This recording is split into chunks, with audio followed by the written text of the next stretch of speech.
अस्सलाम वालेकुम। आप देख रहे हैं के न्यूज एचडी में हूं हारिस अली शाह गिलानी। चलते हैं आज की हम खबरों की तरफ।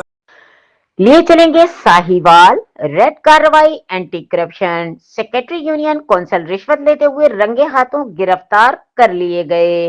हुकूमत पंजाब के विजन करप्शन से पाक पंजाब को जारी रखते हुए director general anti corruption Punjab Suhail Zafar Chattha और regional director anti corruption Sahiwal region Basharat Nabi की खुसूसी हिदायत पर circle officer anti corruption Sahiwal Arshad Zaman Wattoo और इनकी टीम ने मजिस्ट्रेट के जेर निगरानी कामयाब रेड कार्रवाई करते हुए secretary union council art city गल्ला मंडी जिला साहिवाल मोहम्मद शाहिद को 10,000 रुपए रिश्वत लेते हुए गिरफ्तार कर लिया।